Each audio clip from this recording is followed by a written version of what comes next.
എന്ന് ഇതെങ്ങനെ തിരിച്ചറിഞ്ഞു?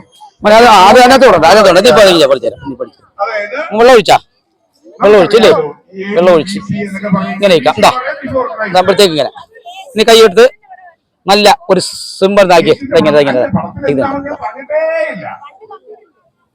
കമ്പ്യൂട്ടറിലെന്നോ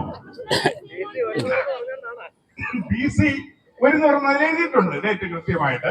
പക്ഷെ ആ ഡേറ്റ് കണ്ടിട്ട് തന്നെയാണ് കൊല്ലംകാരൻ പറഞ്ഞത് ബി സിയിലെ ചിത്രമല്ല, ഒരിക്കലും ബി സി ഇങ്ങനെ ചിത്രം വരയ്ക്കാൻ പറ്റില്ലെന്ന്. ആലോചിച്ച് നോക്ക്, നിങ്ങൾക്ക് കിട്ടും. നിങ്ങൾ ഏകദേശം എല്ലാരും ഉത്തരത്തിന്റെ അടുത്തെത്തി. കൈയോട്ട് അവിടെ പിടിക്കരുത്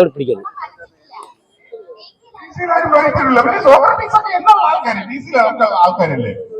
മനോഹരമായ ശില്പങ്ങളുണ്ട്. ഇങ്ങനെ പിടിച്ചേ പക്ഷെ ഈ ചിത്രം ഇങ്ങനെ ഇങ്ങനെ ഇങ്ങനെ ഇങ്ങനെ ഇങ്ങനെ മതി ഇങ്ങനെ ഇങ്ങനെ ഈ വരും എടുക്കാൻ പറ്റുക ഇവർ അത് തന്നെ നല്ലോണം പോകുക. എന്നിട്ട് നല്ല നീളത്തിൽ പന്ത് അല്ലേ പന്താവുന്നുണ്ടോ പോലെ പന്താവുന്നുണ്ടോ പന്ത് പോലെ ഇരിക്കുകയാണോ?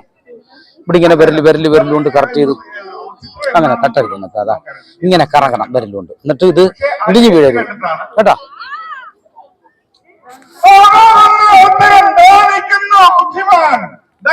കൊല്ലത്തിന്റെ ഈ ബുദ്ധിമാനൊരു കയ്യടി കൊടുക്കും എല്ലാവരും കൂടെ. എന്താണ് ഉത്തരം പറയൂ? അതാണ്, അതായത് ബി സി 100 എന്ന് പറഞ്ഞു കഴിഞ്ഞാൽ യേശു ക്രിസ്തു ജനിക്കുന്നതിന് 100 വർഷങ്ങൾക്ക് മുൻപാണ്. അതായത് ആ ചിത്രം വരച്ചിട്ട് ശരി കണക്ക് പ്രകാരം ആ ചിത്രം വരച്ച് 100 വർഷം കഴിഞ്ഞിട്ടാണ് യേശു ജനിക്കാൻ പോകുന്നത്. അതായത് നമ്മൾ ഇന്ന് ഇവിടെ നിൽക്കുകയാണെങ്കിൽ ഇനി 100 വർഷം കഴിഞ്ഞ് ജനിക്കുന്ന ഒരാളെ കുറിച്ച് ആർക്കെങ്കിലും അറിയാവോ? അപ്പൊ യേശു ക്രിസ്തു ജനിച്ചതിന് ശേഷവും മരിച്ചതിന് ശേഷമാണ് ബി സി എന്നുള്ള പ്രയോഗം ഉണ്ടായതും ഏടി ഇതൊക്കെ പറയാൻ തുടങ്ങിയത്. അപ്പൊ ബി സി ജീവിക്കുന്ന ആർക്കും അറിയില്ലായിരുന്നു അവർ ജീവിക്കുന്ന ബി സിയിലാണെന്ന്. അതുകൊണ്ട് തന്നെ അന്ന് ബി സി എണ്ണി വെക്കാൻ പറ്റത്തില്ല. അത് കണ്ടുപിടിച്ച ഈ മഹാനൊരു കയ്യേറി കൊടുക്കൂ.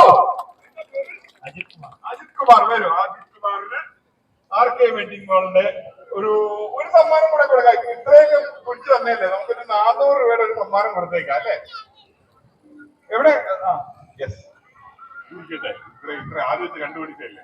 ഇത്രയും രൂപയ്ക്ക് അവിടെ നിന്ന് പർച്ചേസ് ചെയ്യാം. അതുകൂടാതെ കൂടുതൽ പർച്ചേസ് ചെയ്യുകയാണെങ്കിൽ അവിടുത്തെ കൂപ്പണുകൾ ഫില്ല് ചെയ്തിട്ട് ഈ RKയുടെ 5 കോടിയിലേക്ക് പോകാം. ഒരു ഫ്ലാറ്റ് ആരെയോ പ്രതീക്ഷിച്ച് നിൽപ്പുണ്ട്. ചിലപ്പോ ആ ഫ്ലാറ്റിന്റെ ഉടമസ്ഥനായിരിക്കും. ഇപ്പോഴും ഇതുവരെ ഒരു വീടായില്ലല്ലോ എന്നൊക്കെ പറഞ്ഞ് ചിന്തിച്ച് നിൽക്കുന്ന ആള് ഇവിടെ തന്നെ ഉണ്ടാകും. അപ്പൊ വീണ്ടും ഞാൻ തുടരുകയാണ്. അടുത്ത നീ കുറച്ചുകൂടെ ലളിതമായ ചോദ്യങ്ങൾ, ഇപ്പൊ നിങ്ങളൊക്കെ നിൽക്കില്ലേ, എല്ലാവർക്കും വേണ്ടിയിട്ടും അടുത്ത ചോദ്യം ഞാൻ കൊണ്ടുവരികയാണ്. എല്ലാം എളുപ്പമുള്ള ചോദ്യങ്ങൾ എടുക്കട്ടെ. ഇനി ഞാൻ നോക്കട്ടെ, കൊച്ച് ഇങ്ങനെയുള്ള ബി സി എന്നൊക്കെ കറക്കി അല്ലേ.